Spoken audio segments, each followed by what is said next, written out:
Welcome back to another episode of the Educational AD Podcast.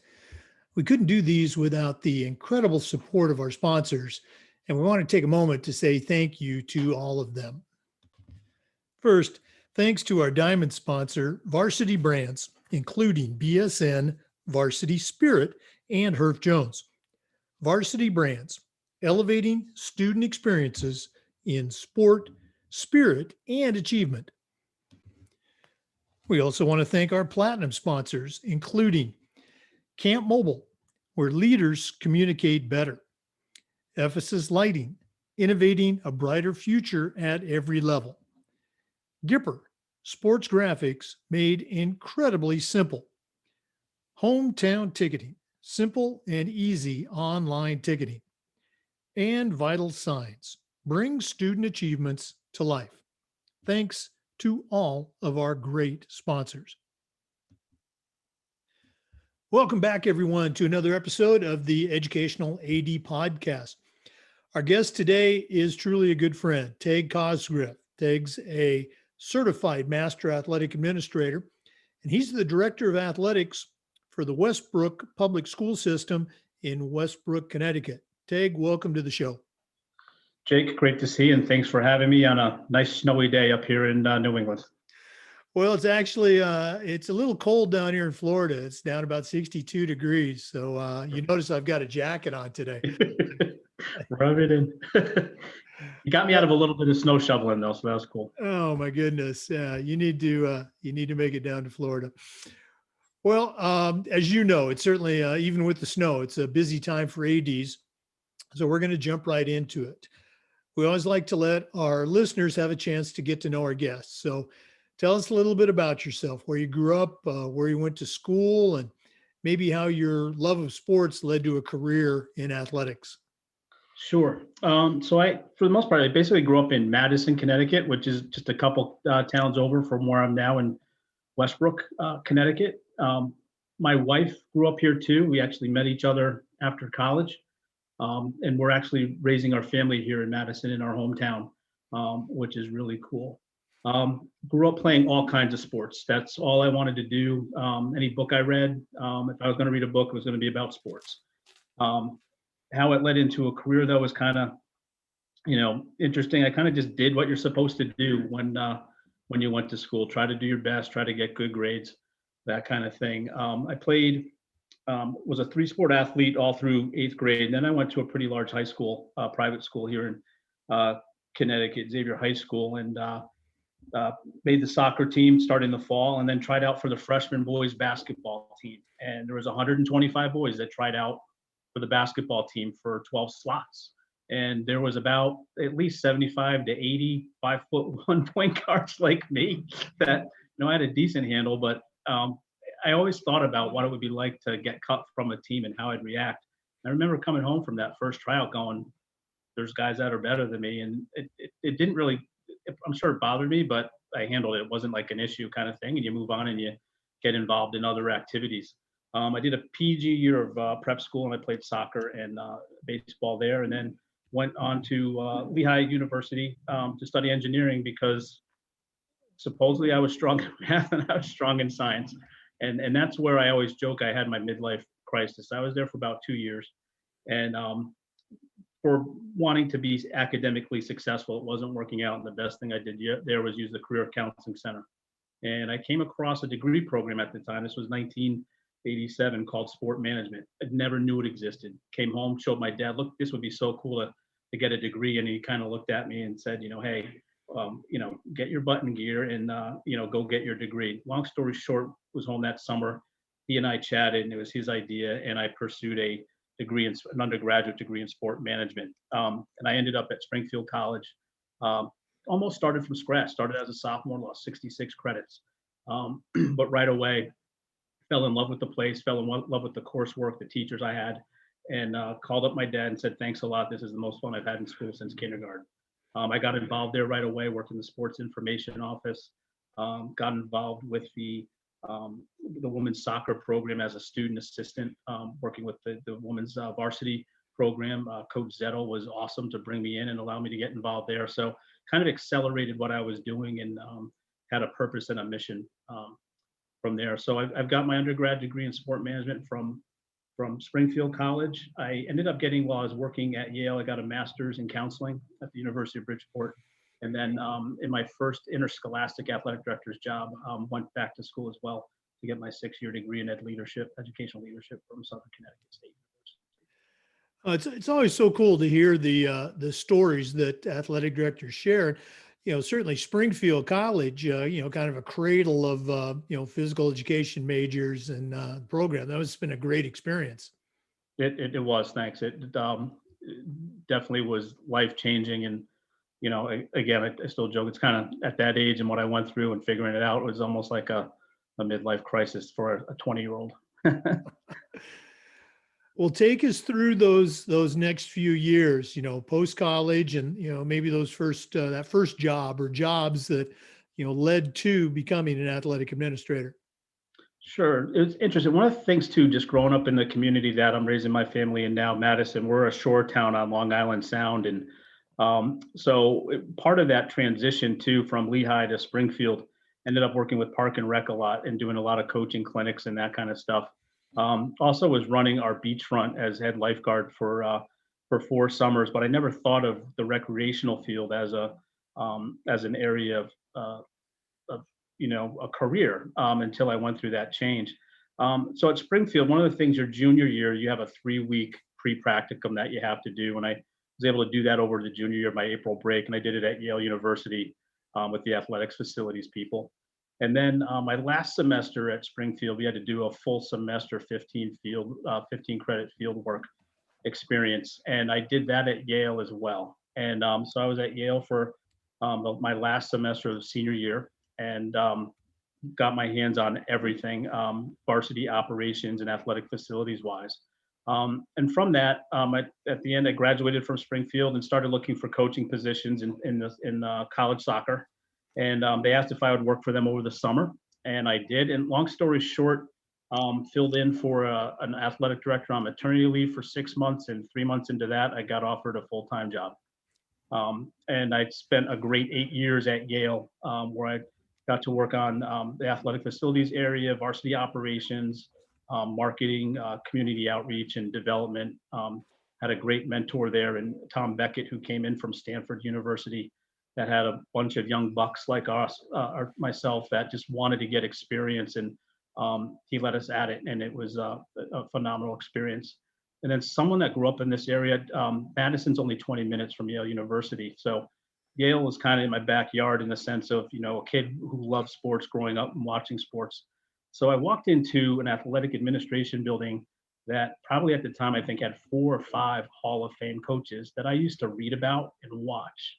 And so I was in awe on that, and I just like to observe and watch people. And so just to get to see how really class act people get to conduct themselves, their business, and in this case, their programs. And the one that to me is special is Carm Koza was the head football coach at Yale University for 32 years. He's comes from a place, another cradle of coaches, Miami of Ohio. And just amazing to watch him interact, and the relationships he created with thousands of his football players that are doctors, lawyers, dentists, and unbelievable business people, and philanthropists as well. Did you ever take in a Harvard Yale football game? A few, yep, definitely a few. Down at field level as well, and when the ball was full with 70,000 people, was really cool. That 8 years at Yale was fantastic. There's other offshoots that were provided there. We ended up at Yale in New Haven hosting the 1995 Special Olympic World Summer Games, which was a 2.5-year volunteer endeavor on top of what we were already doing. And so the type of jobs that we had, we were working 7 days a week as it was. And so it's probably working 120 hours a week when we had that. And I was overseeing the soccer venue, and then also assisting with the opening ceremonies. That was the bowl filled with 80,000 people, Yale Bowl, Hootie and the Blowfish, opening the ceremonies, and a presidential visit from Bill Clinton. So I got to work with some really cool experiences there, Secret Service and White House staff and that kind of stuff. But that also provided me a love and appreciation for the concept of unified sports. in Special Olympics, and that's something that I've carried forward with me from the Yale experience as well. And then from Yale, actually, while I was at Yale, I was recruited to apply for the athletic director position in my hometown, Madison, for an athletic director position. At the time, it was what I call the old school model. It was AD, teacher, and coach, and I didn't have that background in terms of the teaching. So I kind of declined, and 6 months later, they came back, and superintendent asked for my resume, and long story short, it turned into them creating the first full-time athletic director position for the school system. And so I was able to do that for 6 years and build a K-12 model that's in place today that is under a great caretaker now that replaced me and is doing amazing things. But allowed us to create a high standard of excellence. It was a program that was very good at and admired in the state of Connecticut, and we actually grew it into even bigger and better things with larger offerings and really educational based athletic stuff. One of the things that I was able to do at Madison that I took from me with Yale was a community outreach initiative where we basically modeled what we did in New Haven. Tom Beckett brought in a program where student athletes at Yale interacted with underprivileged youth and got them on campus. And so we did something similar in our small community in Madison where our student athletes had a community outreach council, and we created like a youth Olympics day where we had clinics and the kids with themes of different character development type themes that kids got T-shirts for, and got to know and connect with our high school student athletes and kind of build that relationship so that they could at that time want to grow up and be a Tiger. And off of that, kids started to come up with, this is a part that I love about our job is, how can we plant seeds to empower kids? And so I had this one young man after 2 years of our community outreach council really getting good teeth said, I've got an idea. I'd like to have our football team on home Friday afternoons, home football game Friday afternoons, read to the elementary school kids. And so he created a program. He got connected with elementary school reading specialists, and they created a reading program, Touchdowns for Character. And this was back in, I want to say, like 2002. And one of the coolest experiences for me is raising a family in this town and having my 3 boys come home from elementary school saying, hey, guess who came and read to me today? And then to have them go through the school system as football players, that my 2 older ones have both graduated from me in high school, to say, guess what I did today? I'm like, what?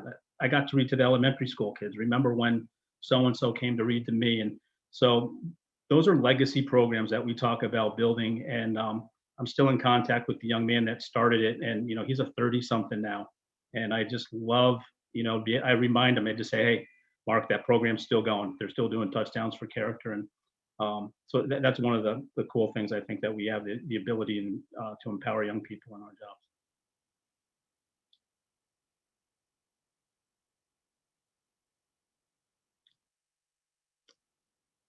Jake, I lost you on the sound. There we go. I'm a professional podcaster. Yeah. No, Sorry about I was that. saying you certainly mentored that young man, and that takes us into our next talking point. I'm curious, who are some of your mentors? You already touched upon one, but who are some teachers or coaches that had an impact on you, or maybe people that you've worked with or worked for? I always say the expression I like to use is, I still hear those voices in my head when I'm talking with a coach or maybe a kid. So whose voice do you still hear? So I think the one that had the biggest impact for me in early development would have been my sophomore year in high school. Was my JV soccer coach, assistant varsity soccer coach, and a math teacher that I had, Jack King. We call him Kinger, and yeah, I hear his voice too, because he would call me Tegger. And I think he took to me. I actually played my sophomore season with a broken wrist and fought like heck to be allowed to play with the cast, and we figured it out. And I think he liked that. But he was someone that really supported me both in the classroom. There'd be times I might have had a couple struggles, and he was always there for me. And then that concept of, he's probably the first person other than my parents that I experienced someone from the outside believing in me, and the power of what that meant and what that did. And as an athlete, that just turned me into a fearless competitor, his support and belief in me. And And that carried all the way through my senior year with him. And then he ended up being a colleague. He was coaching girls lacrosse when I was the chairperson of our conference's girls lacrosse league. And it was so much fun to reconnect with him in that environment, and for him to look at me and say, "Oh my gosh, you're an athletic director and you're leading this." So coming full circle. Yeah, I'd mentioned Tom Beckett at Yale, just the opportunities and a mentor and a sounding board, someone that I would pick up the phone in my early years as an interscholastic athletic director, looking for advice. And then, most recently, I think when I was at Oxford Public Schools principal, Frank Savo, a guy a veteran coach that was a principal, knew how to deal with adversity and the politics of the job, and was a great mentor in that area. And then most recently, my superintendent in Westbrook, who just retired this past June. Again, just in terms of relationship building and things that she did to bring that to the Westbrook community, our Westbrook schools, and how she and I were able to partner with programs she had already had in place there to make sure athletics was a part of that as well. And so I think those are probably the people that influenced me the most. Again, it's always great to hear these, stories about, those people that came before us, because, and you used a very great term, planting a seed in the current generation. So appreciate you sharing. Teg, you've certainly been to a number of different programs, very successful programs. And one of the things we like to do with the podcast is share this idea of best practices. So I'm going to put you on the spot. You already shared one really cool program, but what are some things that you see, your coaches, your athletic department doing that, you can say with equal parts pride and humility, boy, we really do a great job with this. What are some best practices from your school? So I think recently, again, staying in the educational based athletics model, Connecticut has this program called the Michaels Achievement Cup. And it's a kind of a way to kind of measure some of the exemplary programs in the state. And over the last 5 years, they've reshaped it to really have a strong focus on sportsmanship. And so that's been one of our goals, is to be one of those organizations that earns that Michaels Cup. But again, it's not about the outcome, it's about the steps and process to get there. And so through that program, we pull in, in terms of cultivating leaders. And, we've all had that conversation, right? The coach that all of a sudden the season starts and he picks two captains. Well, why? Well, they're this or they're that. Well, what have we done to prepare them to be leaders? So I've used the program that Connecticut has in place to identify our younger leaders, not necessarily bring in the junior, senior type level people, but sophomore and some junior people, and bring them through those programs so that when they become seniors and it's their time to lead, we have them prepared. And so in some of these cases, there'd be basically an annual sportsmanship conference that the state will hold, and there'll probably be about 1,000 people there. Every school's bringing anywhere from 6 to 25 people. I'm one of the smaller schools in Connecticut. I'm usually bringing a large group of 20 kids because we want to train them. And within our school as well, we have a team leadership program that's a class. They do an amazing job, and they actually go out around the state and present on a number of different topics related to empathy, relationships, social media concepts, and things like that. And so over the last 2 years, we've tried to fold athletics into that and capitalize on the program that we have in the classroom as well, so that we're actually just creating kids that are just more prepared to be leaders as opposed to being thrown into the fire when they kind of get knighted, if you will. Yeah, I think we've seen that in the last few years, maybe more than that, about being proactive with developing and naming captains. You'll hear coaches say, boy, this senior class, they're not good leaders, or this captain is not a good leader. And, for me, I always, and I was certainly guilty of it myself as a younger coach, but I would always try to tell them, well, you don't just anoint your center in soccer or your forward in lacrosse or your quarterback in football just because they're a senior. Leadership's a skill. And if a kid doesn't have that skill, don't ask them to do something that they can't do. And better than that, let's try to cultivate and develop those skills when they're younger. So, absolutely, developing that next crop of leaders is very, very important. Teg, you are as we mentioned, you're a certified master athletic administrator, and we've got a lot of younger ADs that listen to the podcast. I think it's important to kind of talk about the journey. So share a little bit, how did you get involved with your state association, taking those initial LTI courses and then leading up to, your CMAA, kind of walk us through that journey. Sure. So one of the things I think I was fortunate with, our leader for the Connecticut Interscholastic Athletic Administrators Association, Fred Balsamo, is very, very active and was an athletic director when I first started my journey with that. So having someone that I know closely that leads that stuff and to be able to ask questions and follow that leadership is definitely very helpful. Right away too, just the way, at least, the way we're structured in Connecticut with our conferences, we basically end up getting leadership positions. Everybody ends up becoming every AD has is a chairperson of at least one sport and overseeing those coaches in those sports. So being able to take advantage of those opportunities and not be afraid of them, because again, there's people like yourself and others that are around us that are there to help. And so you can ask questions. So, don't be afraid to jump in, and just know there's a lot of people there, whether it's veteran coaches and or athletic directors there to guide you. I've been able to, just ask, that's the other thing too. If you want to get involved, is ask, how do I get involved? What do I need to do? What opportunities exist? And be prepared to, your top three choices probably aren't going to be available.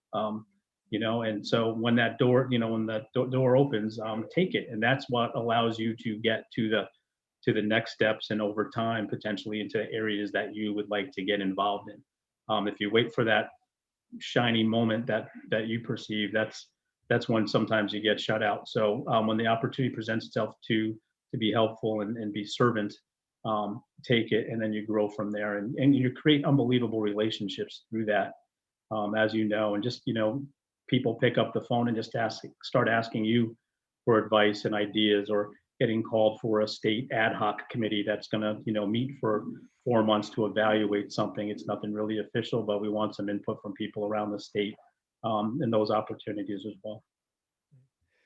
Share a little bit about your, I'll take you back in time, your CMA project. How did that develop, and how did you end up presenting that? So again, that was a great experience, and I was fortunate enough to have Bruce Brown as my mentor for that, and I'm really lucky that I got to know him through that process. So I kind of was, trying to figure out. I had a couple of different things that I could do, and they usually tell hey, what have you done, and can take that and turn that into your project. And if you want to modify some things and tweak it, go ahead. And so one of the things that it's a passion of mine too, and it stems, I think, a little bit after reflecting some out of my own experience as a student athlete, and then seeing as I first got involved in interscholastic athletics, but basically created a program that isn't new to people, but counsels student athletes on the athletics college search process. A very step-by-step process that educates kids first about the opportunities that are out there, and then basically helping them learn how to identify where they fit, and then teaching them, as right, it's it's only the 2% that if we were sitting down on a Saturday that we turned on a Division I game, those guys get found, but 98% of the kids that play a sport get found if it's lucky, or they got to do the legwork. So teaching kids how to, I hate using the word market because it sounds a little, but how do they get in front of people and identify what schools they're interested in and where they want to play, and how they can control the process.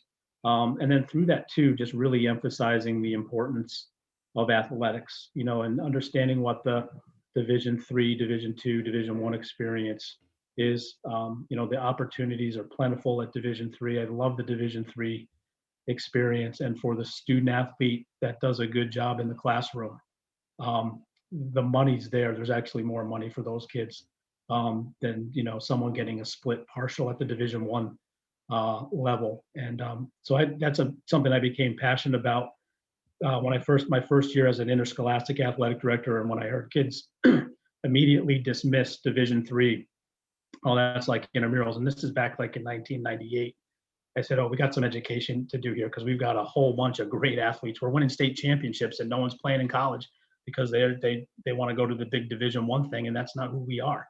And so that's changed. And that's one thing that's really cool to see in this area is the number of student athletes that we have playing. And I got to brag a little bit. My oldest is going to be graduating in the spring from Wheaton College in Norton, Massachusetts, and he's playing lacrosse. And same thing, he did all the right things, and it's like less than paying for a state school based upon what he was able to achieve through that process.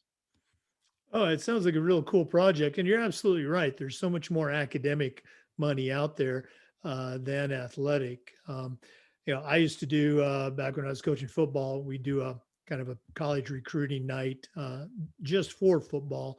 And one of my first slides, of course, we're down here in Florida, I would list the height and weight of the previous year's recruits from the University of Florida and Florida State.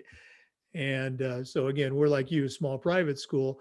Mr. Smith, if you're wondering why your son, who's a linebacker, has not been recruited by the University of Florida, this might be why. But no, it sounds pretty cool. Teg, another thing we've been doing with the podcast is allowing ADs to either celebrate or let's say share what's happening in their area regarding COVID. And I know in Connecticut, it's been kind of a roller coaster. Here in Florida, we delayed for a month, but we were able to pretty much start up, not everywhere, but most of the states started up late August. And now we're done with fall. We're getting ready to go in the playoffs for our winter sports. Wow. But what's happening right now, and to our listeners, we're recording this on February 1st. What's happening right now in Connecticut as far as, return to play as well as return to school? What's going on? Sure. So, just a quick hitter on the fall for us too. We were able to get our season off the ground almost, in fairly normal fashion from a timeline in Connecticut. And one of the things that we enjoyed in Connecticut that is totally flipped on its head right now is we had the best COVID metrics in the entire country in Connecticut during the fall. So that was one thing that we felt really good about going through those mitigation strategies. But right now, every town in Connecticut, I think there's 4, and the 4 towns that aren't in the red zone, the highest, don't even have their own standalone high schools. So we were allowed to late in December, the CIAC announced that we were going to start our season on January 19th officially with in-person practices with the goal of first games on February 8th. So here we are today, February 1. Teams have been practicing. My own school cannot make it up, but we had Martin Luther King Day off, and we got an email. We had a case at the high school, and we had someone at the high school with a case, and the way it impacted our staffing, we were going remote for 2 weeks. So January 19th, first day to be able to start practices, we went remote. And today was supposed to be our first day back in person learning. And today was going to be our first day on the court, or our indoor track team's going to be outdoors. So we've got a snow day. So what we had been doing in December, we were kind of in out of season, our interscholastic athletic state conference, out of season mode, where coaches are allowed to work with student athletes for conditioning purposes, but not sports specific stuff. And it's voluntary for the student athletes. So we created virtual programming for that in an effort to really get kids involved and be prepared for January 19th. January 19th rolled around and we went right into virtual practices. And we've got a platform team builder that we're using for virtual conditioning and workouts as well. Our state is, prepared to start games on the 8th. A number of people still haven't gotten into the gyms in Connecticut to practice. Ice hockey, big in New England. They're getting prepared to play, but they've got challenges there. We're not a state that has a rink in every town or every other town. A lot of our schools have to use college rinks, private rinks, or kind of some prep school rinks as well. So that's been a challenge getting kids ice time. The colleges aren't open and letting outside groups in. The prep schools aren't either. The private rinks are doing that and they're allowing that. So even today we had a statewide AD call. That was the first topic was how are we managing the ice hockey things as well. So again, it's we're trying to play, keeping a positive approach about it. But as you know, I think the last 2 weeks I've gone from saying everything's day to day and saying it's now hour to hour. And we just need to read and flex. Or can we be safe with the kids and the coaches? And then figure out creative ways to get games in as well. And there's still some things that we have unanswered, how individual school districts are handling the concept of spectators and things like that. That ends up getting a lot of traction and dialogue in Connecticut. A lot of the stuff the governor, CDC, Department of Public Health, and governors make their edicts. CIAC works with them and their sports medicine committee. And then, there's certain things that each school district is allowed to make some decisions on. And so it's hard to get alignment and consistency, even in your own athletic conference. And I'm not saying that's anybody's fault. It's just how it is. So that's, those are the challenges that we're facing with COVID, like everybody else. Yeah, and again, that's the frustrating part is, you're doing everything right. You've done everything you told you're supposed to do, and then some alphabet organization, changes the rules on you. How did your school deal with fans and spectators during the fall season? So initially we had an interim superintendent. And so again, that even folds into this poor woman starting July 1st on a 6-month interim superintendent thing. And the first thing she has to do is come up with a COVID plan for a school district. But so initially the plan was no spectators. And as a conference, we had alignment on that. And then basically each individual district, as you know, there's political pressures from different people. And things started to change, and some people were going to allow spectators, some weren't. So we got to the point where we actually phased in spectators. We've our outdoor facilities. We're a small school. We've got gorgeous fields, but we don't really have a lot of infrastructure in terms of stadium stuff and bleachers. And just the way our fields were lined out for boys and girls soccer, our field hockey team. Excuse me, are the 3 teams on campus that we have that have spectators actually lend itself to being able to be outdoors. And again, in Connecticut, where we had the lowest metrics in the country, we were confident we could come up with a plan to allow some spectators. So we got to the point where each student athlete was allowed to have 2 family members there, and we had it all marked out. Everybody got a tag that they had to have with them. And then no outside spectators in terms of visiting teams. It was just the home team spectators. And then our football team, we actually co-op with a neighboring town. They're the host site there. And so we kind of mirrored each other in terms of how we were going to be conducting spectators for the fall.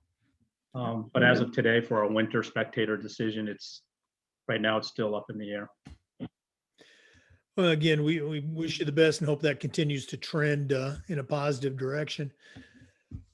Teg, another question we've been talking about since we started these interviews revolves around the idea of social awareness, social justice concerns. I mean, and my question has been this: what are some things that we can do as athletic administrators? What are some things that we can do better in this area of social awareness for our students, for our communities? So, which I think is an awesome question. I kind of look at it first just thinking about myself, in terms of if we're leading a program, what are some things that it's time for self-reflection, and what are things that limit my perspective. So I've taken that and learned to reach out to different area communities as well, other athletic directors, to learn what some of their kids are going through, because it's not the same thing that our kids are going through. Connecticut too, just this past fall, created a student equity advisory board. It wasn't athletics based, and they were looking for some kids, and I was able to get a student athlete from our school involved in that, and that's allowed us to have some more substantial conversations in the state, but then also brought back to our communities as well. So I think the biggest piece too is just listening, giving kids a voice, and I think in our arena too, athletics to me is a obviously it's an educational endeavor. Your court, your field, your pool is a classroom. So figuring out how to partner, because our teachers in the classroom are doing this as well. And so how can we integrate and partner with them to help kids get their message and their feelings out in terms of what they're doing. And then Connecticut's helping us even do it so that we can get kids from all schools in Connecticut in different ways being able to communicate and share messages with us throughout our state. I think that's a great idea, being able to get the kids together. I'm actually doing a Zoom recording next week with some students from around our state, kind of asking them, how can we do a better job from the student perspective? So congratulations on doing that. We'll lighten things up here a little bit. Another question I would always ask is, what's your favorite part of the job? And after about 60 interviews, the answer was always the same. It's the kids. And of course it should be the kids. Why else would you get involved in this business if you didn't enjoy kids? But acknowledging that you care about your kids, what are some other things that get you excited about coming to school each day? What do you really love about your job? So I mean, obviously, yeah, you hit the nail on the head. And I think, I was thinking about this concept, and one of the things I used to do with my kids too, it's a mindset, right? In terms of enjoying what we do. I mean, I don't think I've worked a day in my life. I don't think of it that way. And so I remember I used to get the boys out of their crib. I'd stand them up, and before I let them out, I said, I kind of taught them the concept of what kind of day are you going to have. You have a decision to make. You're going to have a great day, or you're going to have a cruddy day. And they learn, Dad, I'm going to have a great day. And so that's kind of what it feels like for me to get up out of bed every morning, knowing I'm going to see those kids. But then to steal a terminology from you, Jake, keep coaching those coaches. So, and that's where we have the greatest impact. Not only, I mean, especially, we've got that coaching blood in us. We want to interact with the kids, but how do we spread that impact? And that's where, hiring great coaches that care about kids, that are on the same message, on the same page with you with educational based athletics, and providing them the resources and the training. And I think even going back to that question you said, what can we do better to help kids? As athletic directors, I think it's one of the things that sometimes I think gets shortchanged. And as athletic directors, we need to fight for resources for our coaches to learn and grow and get better so that they can help kids. So I think that's to me, that's the layers. It's the kids, and then it's the people I get to work with that get to help the kids, that get excited about helping the kids, that just make it a great day to go to work. Oh, absolutely. We get paid to do this. We get paid to go to games and hang out with coaches and kids. Yeah, no, very cool. I love it. Yeah. Well, Teg, this has been great catching up. We haven't had a chance to talk for a while, but we're not done yet. We always like to wrap up with what we call the athletic director's toolbox. Now, you're certainly a veteran AD, a very successful AD, but right now I'm going to challenge you to send out a brand new athletic director on their very first job, but I'm only going to let you put 3 things in their toolbox. What 3 items are going to go in Teg Cosgriff's athletic director toolbox? So I love this question. First one is listen, the ability to listen. And especially too, I think we learn that as we go. We can make mistakes. So as you grow, listen to people. People need to be heard and want to be heard. That helps you formulate decisions, helps you formulate your messages. And even if we make decisions or people above us make decisions that we don't agree with, the ability to look someone in the eye and say, these were informed decisions, even though you might not like them. So the ability to listen, sometimes that ability for someone just to get it off their chest, that's probably 80% of it sometimes. And then the other 20% is the easy part. So listening would be number one. Number two, I don't know how to characterize this. I think I would just say breathe. So in terms of be mindful, there's going to be times that you're going to be challenged. It's going to be adverse. Again, athletics is a people relationship business. The other stuff to me, sports and seasons are cyclical.